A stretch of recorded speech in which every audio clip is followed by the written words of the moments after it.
以色列疯起来啊，是不是连联合国都打？我们看到这个最新消息，让大家非常震惊哦。联合国控诉以色列的战车炮轰黎南维和部队啊，已经造成了2人受伤送医。那所以他们说，以军在过去的24小时之内多次袭击联合国的阵地哦。以军还有1架无人机在掩体上方飞行，怎么会连联合国的维和部队他们都要下手呢？那9月19号，其实中国大陆第22批到这个黎巴嫩的维和部队多功能工兵分队的营队呢，他们就发生了这样子的一个航弹爆炸，爆炸点大概距离营区大概是730公尺哦，所以以色列疯起来，连联合国的维和部队都打嘛。那我们看到了这个大陆哦的驻联合国的大使傅聪。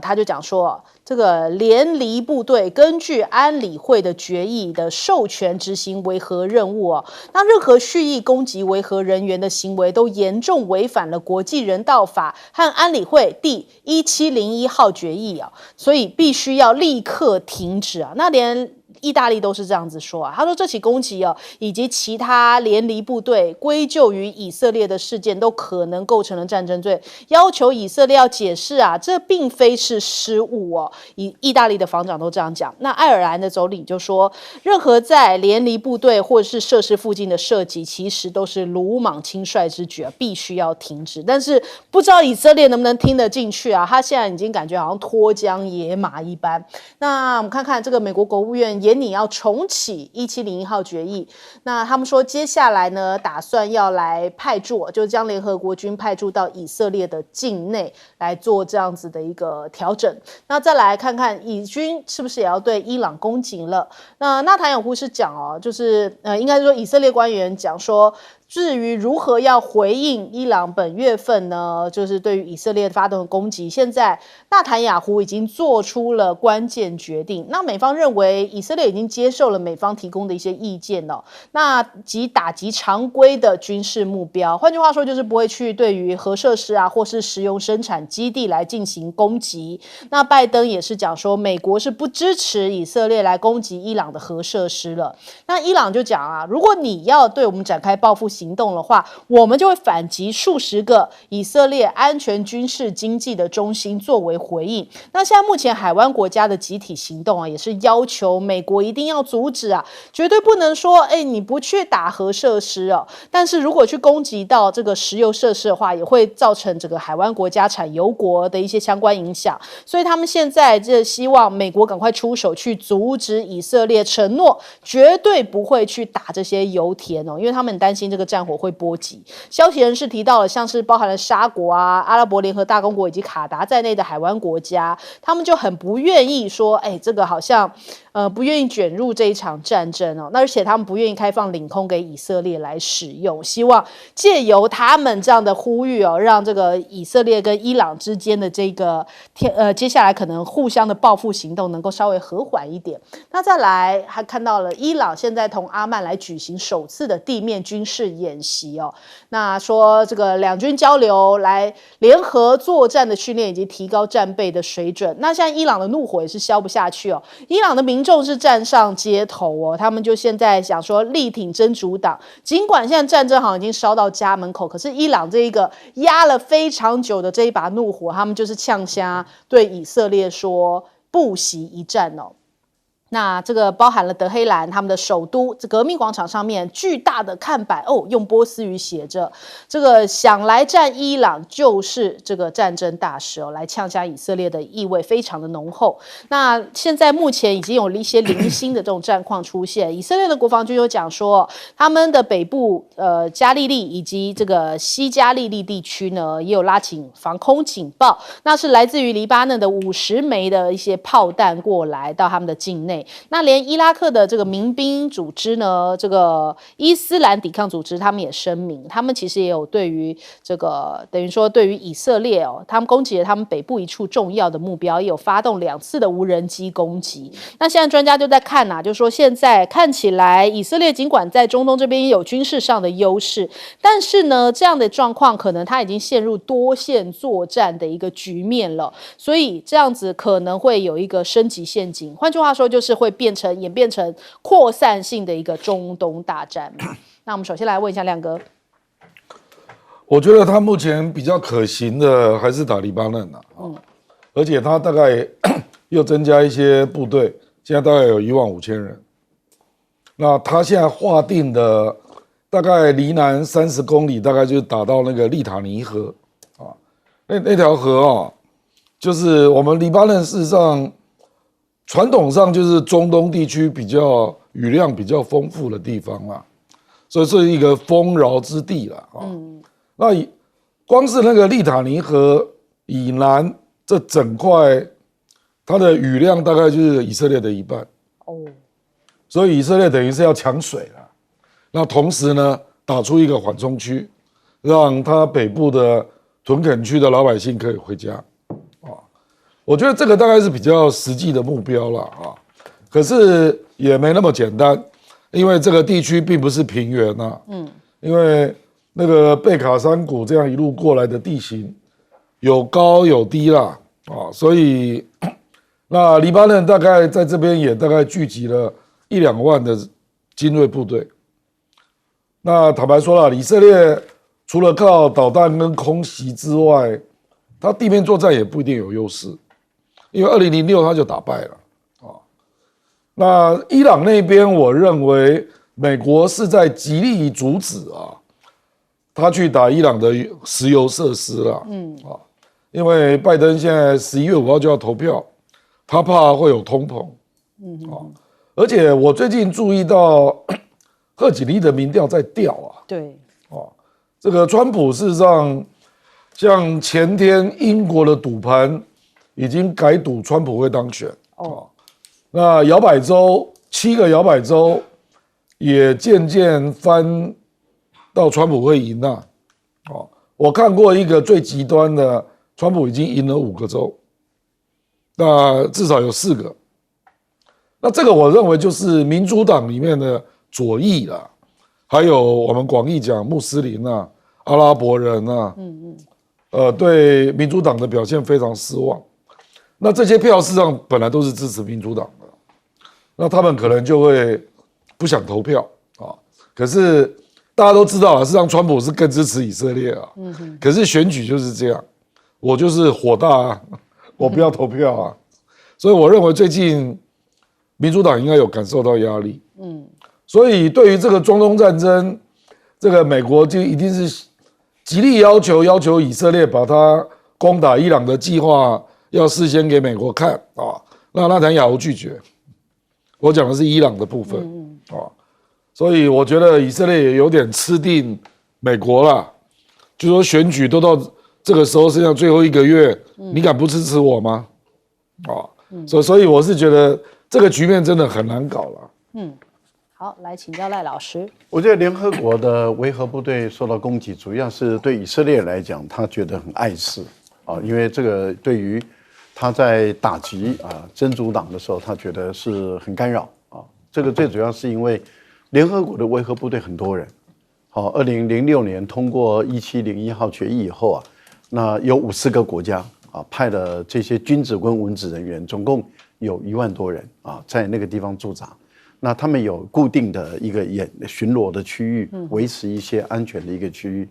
但是当以色列要把地面部队往前推的时候，那基本上来讲就会跟真主党在交战中就会卡住这个联合国的维和部队了。那有的时候真主党如果说往这个联合国维和部队的另外一个后面的方向移动的话，那联合国维和部队变成他的一个屏障，那对于以色列来讲就很烦。所以他就攻击以色列的，攻击联合国维和部队，这当然就触犯了大忌了。不管是联合国也好，欧盟也好，印尼也好，甚至我们看到意大利马上就跳出来反对了。美国他说他现在也打算要派联合国的维和部队要执行1701号决议。我觉得美国人有2个目的，第一个目的呢，就是借这个机会来去影响控制联合国维和部队的巡逻路线，那么搭配这个以色列的一个作战方式，也就是说，以色列要猛攻的时候，联合国维和部队在美国的要求下就不要过去了，让他打完了以后再过去，这是一种方式。那这个变成联合国维和部队被转变成为为以色列来服务，这个是美国人可以引导的。另外一方面就是约束以色列，说我在哈，你不要再乱打了啊。所以我觉得它可能会有2种效果。我觉得这个部分里面，大家看看美国到最后他在玩哪一种效果。我觉得这个部分也要靠这个记者，靠联合国的这些维和部队的决策者，把美国到最后在玩的把戏把它抖出来，让大家知道美国人是在怎么玩这个2手的策略。以色列面临两难，尤其是内塔尼亚胡面临困境。为什么？10月1号他就被打了，可是到今天已经10几号了哈。那我们很明显的看到，这个内塔尼亚胡还没有办法对伊朗做任何动作。那有人说是因为美国的反对，可是美国的反对是一个因素之一，可是另外一个因素就是对于内塔尼亚胡来说，他的困难是他目前的真正的敌人是除了哈马斯以外，就是想把珍珠港消灭，而不是伊朗。但是如果他去反击伊朗，打击伊朗，那这个战火就可能会变成全面性的。可是不打，他的国内的鹰派会对他不放过，所以他现在处在一个困难的一个情况。我个人认为，因为本来应该是昨天他们要做最终决定了，但是目前消息还没有出来。如果消息出来，他们要做反击的话，那我相信中东的战火可能又会升级了。好，来请教将军。以色列杀红眼，它这些弹道、这些炮弹、飞弹都会有一些误差嘛，有时候会弹落荒郊，那对联合国的维和部队当然会产生威胁啊。那这样的话，如果他这个对联合国维和部队的这些的事件，如果一而再再而三，那这样的话对以色列是不利的。你这样的话，你要联合国这怎么看？这对这个维和部队它是一个中立的，是一个维和的任务。就以色列这个炮弹呢，反而就是这个弹落荒郊，落到他们那个地方去。这样的话，对以色列来讲，整个长期来看是不利的。那我们现在来看呢，以色列对伊朗它会有报复战。那如果是要报复战，我认为是时间问题，因为他可能要准备妥当，然后采取一种奇袭的策略，让伊朗在这一方面呢，这个措手不及，或者是夜暗做突击，因为他们两个，这个以色列跟伊朗，他们边境不相连，隔了这个波斯湾，隔了一个这个伊拉克，又隔了一个约旦，那在这一方不相连，那对以色列想要产生报复，他也是蛮棘手，要怎么样去克服？因为他要借到这个方面的航路，或者是那就除非是他用的是我们弹道飞弹，那不用弹道飞弹，那弹道飞弹是会有限的，是这个样子。所以以色列要对伊朗实施这种报复战，也有它的一个困难度。但是我们来这样看下去，那以色列的在这个地方，我认为会造成这个以色列跟其他阿拉伯国家，不管是这个加沙走廊也好，或者是黎巴嫩真主党或者叙利亚来看，这个整个冲突会外溢。如果对伊朗做报复的，整个会外溢。因为伊朗对这些的国，包含南部的也门的胡塞组织，也会受伊朗的支持而对以色列发动攻击。我认为不要排除这方面的可能。那我认为长期来看，对以色列是不利的，因为以色列是个工业国家。工业国家的话，它需要的是稳定，因为周边的国家都穷了，黎巴嫩穷，叙利亚也穷，也门的胡塞组织也穷，他无所谓，他生活条件就是这个样，他也蛮够忍受的。但以色列不一样，它是工业国家。工业国家在这一方面，它的要求的生活品质都会急剧下降。那这样子的话，对以色列来看有相当大的压力。第二个，国际上给他的压力，就国际上，你看法国已经不提供以色列武器了，欧洲国家反以色列，因为以色列在这个加沙走廊跟黎巴嫩这个地方动手动得太大了。那这样的话，这些国际的其他国家，也包含了这个中东地区国家，对以色列这方会有国际上的压力，会与日俱增。那他怎么样去应付？所以对以色列来讲，它也会有产生来自于国际的压力，它怎么样去应付，怎么样去排除，对以色列来讲是有这方面的困难。第三个，我们讲到以色列内部，以色列内部从2023年的10月7号，这个以色列跟巴勒斯坦的冲突到现在有1年了，它里面内部会不会有更大的压力？当然，以色列总统纳坦雅胡他可以在那边知意所为，但是问题是，经过时间来看，时间上会给纳坦雅胡更大的压力。纳坦雅胡怎么样去排解？怎么样去应付？我看这是困难，这是以色列内部的问题。以色列内部的问题，纳坦雅胡要去应付的只会越来越大，不会越来越少。好，我们先休息一下，广州马上回来。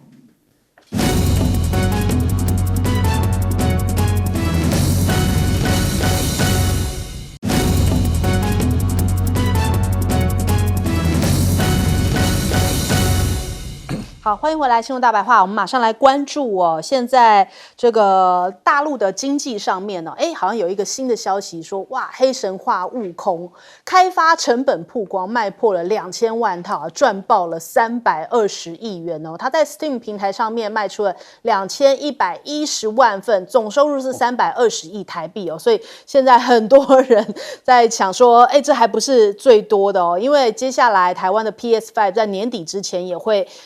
等于说让黑神话悟空通行嘛，所以还不包含其他平台的销量，光是 Steam 就卖出了这么多套。那其实反映在他们的这个现在目前整体来说，像是这个司法部啊跟发改委哦，他们有针对民营经济的促进法的一些草案哦，所以他们是说主要是要来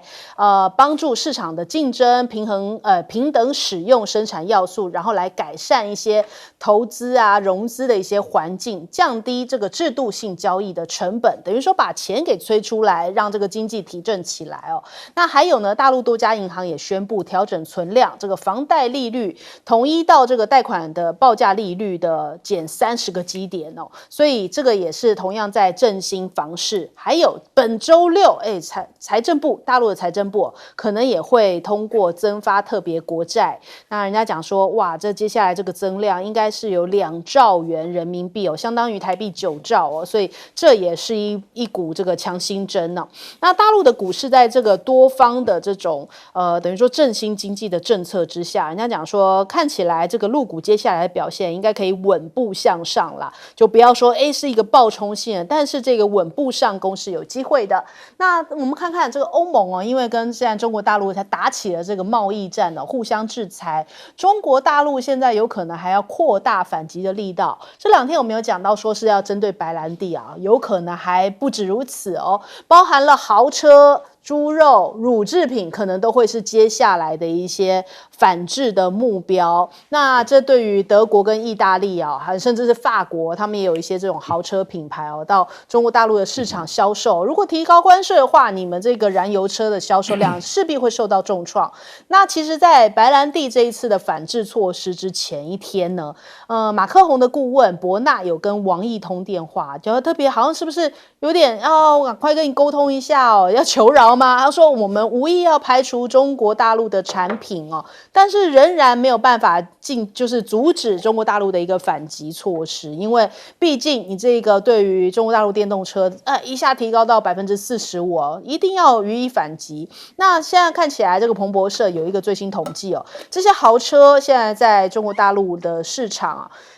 销售量都是大幅度下滑了，像是 BMW 第3季全球销量是下滑13%，但是呢，大陆的销量是重衰了30%，写下了4年多来最大的减幅哦。那另外还有包含像是它 C-Class 这种昂贵车型的买气都非常低迷，因此上一季的这个销量都是往下滑的。那面对到欧洲的现在制裁，比亚迪现在的一个策略就是说他们仍然会采取一个低价策略来攻这个欧洲的市场，因为再加上45%，可能对于欧洲车来说，他们的价格还是很有竞争力的。那像欧盟不断的这样对于中国大陆祭出制裁，这个匈牙利的总理奥班就觉得有点看不下去。他说：“你们其实欧盟你们都是说一套做一套，哪怕是在俄乌战争里面你们同样都是如此虚伪。”我们来听一下。A nyugati országok, önök a háború kitörése óta 8,5 milliárd dollár értékben vásároltak török vagy indiai finomítókból valójában orosz olajat. És bennünket kritizálnak. 8,5 milliárdért. Ez hipokrácia. 23-ban önök nyugatiak 44%-kal több orosz kőolajat vásároltak, mint egy évvel korábban. Az önök cégeinek az adóbevételét befizettek Oroszország költségvetésébe. Az 1,7 milliárd dollár volt. És önök vádolnak bennünket orosz barátsággal. Hát önök finanszírozzák.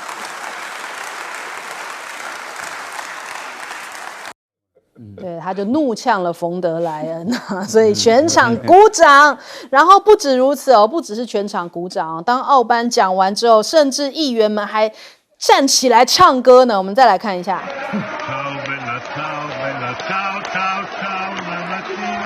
对，这是反法西斯的歌曲《贝拉乔》，他说要揭开虚伪的欧盟面具哦。所以当奥班这样子讲完之后，大家觉得，哎呀，现在这个欧盟啊，也有很多人看不下去，就是不是变成了这个美国的这个打手而已哦。那再来，这个朋友来了有美酒，是对于中国大陆来说有这样的一句话嘛？朋友来了有美酒，然后豺狼来了有猎枪。那看看这个艾班尼斯哦，他现在比较是亲中嘛，那所以中国大陆对于澳洲也是不断释放善意哦，所以年底前要恢复澳洲龙虾可以吃到啦。那中国大陆外交部就讲说，用对话可以解决所有的问题哦。阿根廷也看到啦，阿根廷他们现在通胀率有209%，现在经济大受影响。但是更妙的是啊，他们过去这一个所谓阿根廷川普哦，以前都是主打的抗中而选上，竞选期间讲说中国是刺客，要跟中国断绝关系。结果他现在要来访华哦，已经有这样的消息说，他现在也决定要跟中国当朋友了，有美酒啊。那我们先来问一下亮哥，其实欧盟这个表决结果就是一个就知道这个组织已经出了严重问题了这个10票，然后这个12票弃权嘛，那4票反对吧，坦白讲，这个就是表示你完全没办法整合啊，那结果却用那个要65%这样的一个机制，那勉强通过一个很多人都不满意的决议了而且这里面最值得提出来的就是有一些国家根本连汽车工业都没有，然后你也在赞成，那明显违反你自己的经济利益，对啊，尤其是波罗的海3小国，所以这种就是政治表态嘛，给人家感觉就是美国在后面有操盘嘛，所以我认为，反正这个就是中国大陆就是各个击破嘛，他个别利用那个每一个国家的不同经济利益，然后比如说法国白兰地，他一下给你拉到40%的保证金啊，那中国大陆的进口商当然就不愿意进口了，又不是非喝你白兰地不可，对不对？那结果它是最大的出口国啊，所以我是觉得接下来就变成是大家私底下谈的啦，因为他已经好几次这样了，那每次都说，我先弄个既定事实，然后增加我的谈判筹码那结果后来都撑不住所以这个我觉得你从这里就看出他们之间的一些政治矛盾啦。你刚刚讲那个匈牙利奥班唱那条歌啊，那是意大利游击队的歌啊，就是姑娘再见，就是意大利游击队要离开他的家乡，跟他的女朋友 say goodbye 啦，让他对抗的是谁？就是纳粹德国就纳粹德国就是冯德莱恩所以你去想一想，那种历史情节不一样所以我真的觉得欧盟未来要作为一个多边组织要有比较有凝聚力的决策，我觉得非常困难所以马克龙实际上又讲了名言的啦，他说早晚要解散马克龙在俄乌战争发生之前说北约脑死，对，那如果不是发生俄乌战争，北约可能真的就脑死了那现在他又说欧盟大概要解散了我个人是同意了。他是反指标吗？还是不是？我认为欧盟真的很难因为每一个国家的发展水平不一样，产业结构不一样，然后个别的优势不一样，你怎么可能整合出一个经济决策呢？我觉得这个太困难了啦，太困难了。合久必分，分久必合。来问一下赖老师，我觉得黑神话悟空4年磨一剑然后这么的成功，获利这么的多，我觉得它会相当的激励起中国大陆有更多的这些电竞业者他们愿意做长期的投资了，因为中国已经证明它有能力那它有能力，所以它只要做出好作品，它的成功的几率是存在的。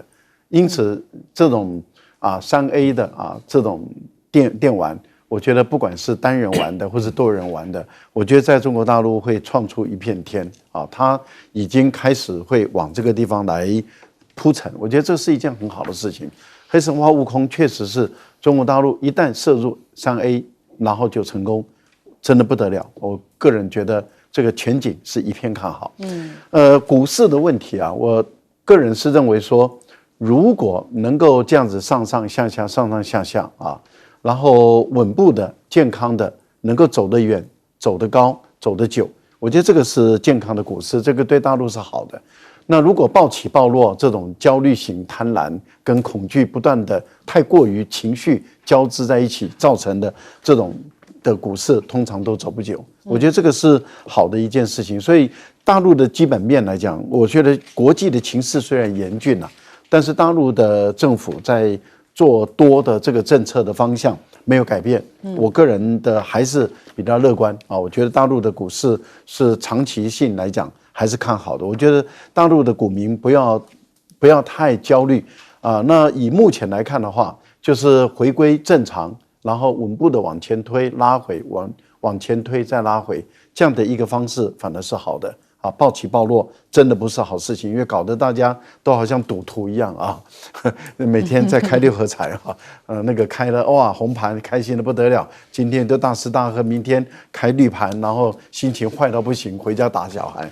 有人跳楼自杀。对啊，所以我觉得这个事实上就是不要这样暴起暴落，我觉得这个是一件好事情。保持理智，对，保持理智，这是好事。我觉得基本面把它还是要多留意我觉得留意企业的体质，留意基本面，我觉得然后留意政策面，朝这几个方向来看。目前来看，我觉得大陆还是好的方向。欧盟的问题大陆来得快因为欧盟起征日是11月1号开始起征。那之前他所先冻结的那个钱要退还因为他已经是决定是从11月1号起征。可是大陆的这个保证金是先收了，是10月11号，比11月1号还早收。可是这笔钱不一定会退还，只要大陆通过征税，因为目前是保证金嘛，一旦通过征税之后，这些保证金是全部没收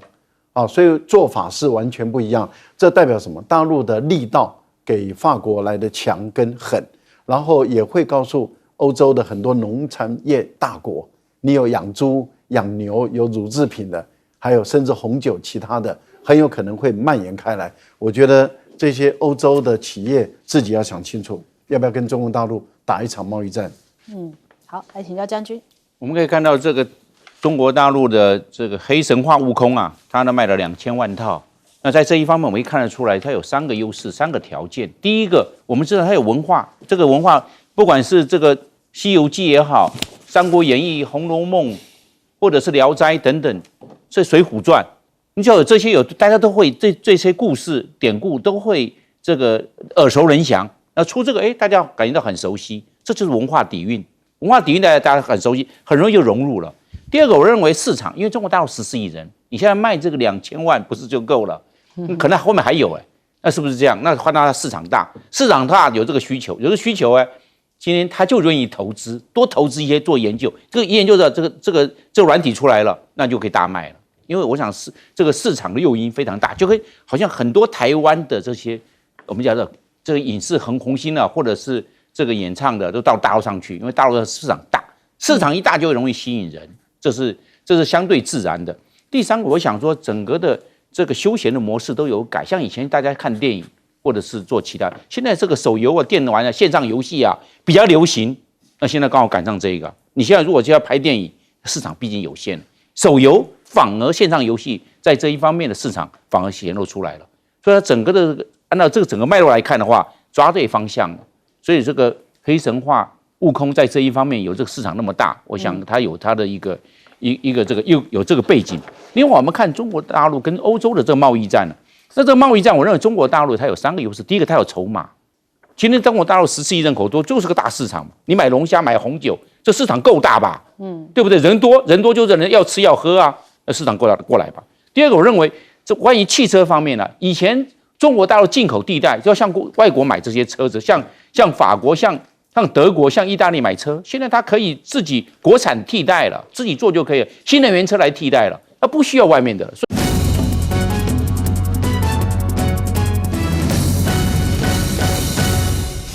欢迎收看《新闻大白话》，我是主持人翟轩。马上欢迎一下这个阶段加入我们讨论来宾，耶鲁政治学博士郭正亮，大家平安。国际事务专家赖岳谦，主持人好，观众朋友大家好。前空军副司令张延廷，主持人好，大家好。好，来关注一下这个赖清德是不是放话失败要来找替代方案哦。那为什么这么说呢？我们先来看一下他昨天在国庆上面的谈话。他说，中华民国已在台澎金马落地生根，和中华人民共和国互不隶属，所以他说中华人民共和国无权代表台湾。昨天呢，其实中国大陆的外交部非常生气哦，那在百度的热榜上面啊，更是冲到了前5哦。他说台湾绝对不可能是一个国家。那这一番话也是这个来自于中国大陆非常强硬的措辞哦。毛宁就讲说赖清德变花样在贩卖台独的谬论再次揭露其冥顽不化的台独立场，说了半天他的这一个所谓的这个中华民国其实跟国民党或者是我们中华民国宪法里面主张的这个宪法一中精神是完全违背的，所以仍旧在大陆看来还是台独嘛，还是这个新两国论嘛。那我们为什么讲说他放话失败呢？其实你看在他国庆之前呢，我们就一直听到不断的又是国安人士啊，又是国防部啊，一直在讲说国庆之后可能会发动军演，国庆之后呢，可能在10月9号的时候还讲说会发动这个发射飞弹，然后结果国庆的时候当天这个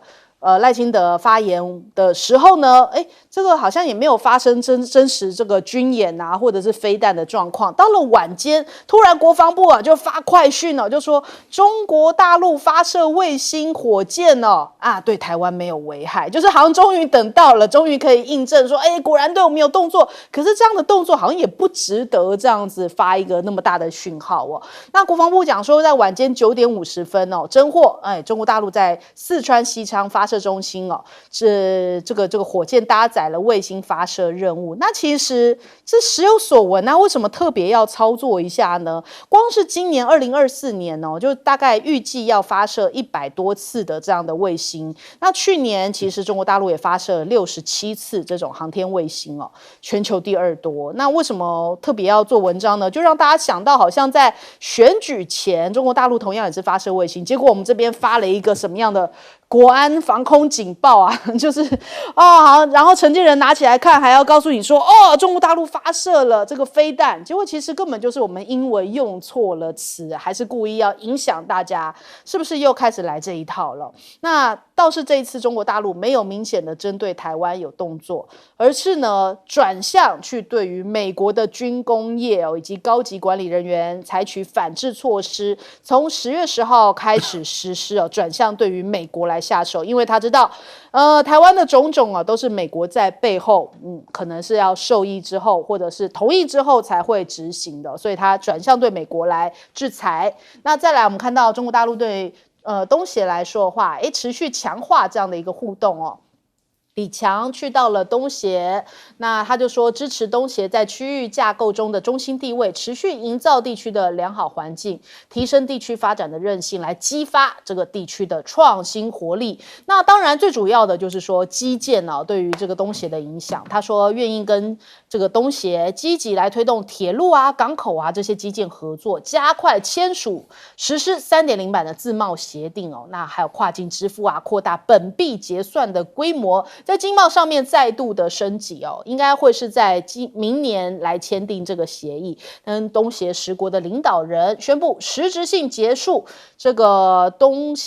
中国东协自贸区3.0的谈判，然后还发表了这样的一个联合声明2025年应该会有更长远的一个进展。那他们的基建互联也让大家很期待就是说现在中越他们在基建领域明确双方的铁路建设合作，然后来标准轨铁路项目的这种支持。未来中国大陆的基建其实在国际间的影响力会更大出海项目应该会更多。那包含了像是这个项目建设以及工程机械还有交通装备相关的产业，其实都在提升这个全球的影响力。倒是呢我们来看一下日本这个新任的首相石破茂跟这个李强也见到面了，在这个东协的峰会上头那相关人士就讲说，该说的也说但由于双方的认知差异也有可能会导致这个关系恶化，但是呢也不会在本次出现他讲的这个亚洲版北约因为石破茂之前有讲到这个事情，所以双方呢见完面之后他没有再提。但是呢有人急了坐不住就是美国驻日大使伊曼纽，大家知道他比较较鹰派一点，他讲说，没有关系啊，他继续拱火。他说这个没有亚洲版北约，好像就是他讲就也没关系，我们来搞个经济版的北约，类似北约的联盟来对抗中国大陆的经济胁迫。那小马可是这时候也出来就说，我们来促商这个南海准则。那他说核心要素包含了像是地理界碑啊，准则是南海各方面的行为准则。但是中国大陆对于这个他的突然提出要来协商南海准则，就讲说啊，这个反对侵权的挑衅，觉得这个菲律宾这个小马可仕领在这个时间点又提及南海的问题哦，坚决反对任何侵权挑衅哦，坚定的维护自身领土的主权跟海洋的权益。他说，中方是一贯坚持有关当事国透过对话来协商，而不是像你菲律宾这样子一直拉着美国，然后一直要讲一些南海准则。那我们来问一下亮哥。我觉得赖清德事实上主旨还是两国论啦，那他只是就一个政治方便的角度，就说只要两国那国号叫什么都可以了中华民国台湾，中华民国台湾，叫蒋经国也没关系了。我这个民进党以前真的这样讲，说台湾只要能够独立，叫蒋经国也可以。真的啊？不，可是这样子就是他回避了法理跟历史的问题嘛。所以你看那个真正主张统或者独的人都不满意，因为坦白说统独它是有它的逻辑在的啦，对，就你一定要从历史从法理来做论证，那他这个等于就都没有论证嘛，这个叫政治方便主义啦，那反正这个就是来糊弄这个中华民国派嘛，糊弄青鸟，会不会有人会觉得说，我中华民国也可以这个就是一个比较肤浅的一个中华民国论就是说，其实我国号中华民国也可以接受，大概是这样。可是这个就你很难经得起我们说学理或历史上的推敲啦，那大陆对中华人民共和国无权代表台湾这句话是特别敏感，因为这个是联合国2758的决议嘛，那其实中国大陆并没有去对中华民国这个用语特别做批评嘛。它主要还是针对2758的决议了那我觉得像国安单位在事前，比如说推论，可能会有军演，或者说火箭会射超过那个经过台湾。坦白讲，那个火箭人家早就公告每月的射程了，10月10号之后是10月15，那之后是10月21，我都帮他查出来了，所以国防部去公布就是有点故意嘛。就是要引起你的紧张所以这个可能也意味着赖清德本来他的国庆演说搞不好是有脱稿演说的部分，那我认为是后来美国康达啦亚太驻青讲了一些话，那我相信他们后来有要求来看稿子啦，所以你看赖清德这一次是从头到尾都相当严肃是看着读稿机把它讲完，所以而且他看起来就是非常的紧绷啦，那种感觉压力很大他的压力实际上是来自美国跟中国大陆，主要是美国，我认为主要是美国那中国大陆对他这次的讲稿，目前我们看到外交部毛林先做回应，然后后来国台办跟进，可是国防部还没有跟进，那跟520是不一样的。520他一讲完互不隶属，隔天3个单位通通都出新闻稿，那5月23号就军演了，所以我是觉得这个军演，我也不敢说绝对没有啦，可是不会那么立即啦，他大概在看吧，在看那至于中国大陆跟东南亚，我觉得这已经是根深蒂固了啦，尤其是中南半岛就是我们讲的半岛东南亚那你看那个最近他们在谈那个泛亚铁路的建设，你有没有发现已经没有日本来竞标了？基本上就是大概就是中国的高铁了，对不对那中国大陆去年跟东南亚的贸易额啦，已经高达6.4兆人民币，6.4兆人民币而且它的贸易的成长是10%，那相较于中国全球贸易成长是4%，你就知道东南亚多重要。而且东南亚还是属于青壮代人口很多的地方，它现在人口已经6.7亿了，所以我是觉得中国大陆跟东南亚的关系只会再深啊。所以你说 RCEP 进入3.0嘛啊，因为我们也看到一些数据了，比如说中间制品啊，因为中国大陆升级嘛，所以各种零组件就到东南亚去了，那做了一些组装，那这个部分去年成长率是11%，好，所以我是觉得你大概可以看到，就是中国大陆的经济崛起也带动了东南亚的崛起啊。那中美贸易战之后，东南亚又反过来变成中国大陆贸易最重要的地方啊，它已经连续4年是中国大陆最大的贸易国了，贸易区了啊。就超过欧盟嘛，超过美国嘛，大概是这样。好，来问赖老师。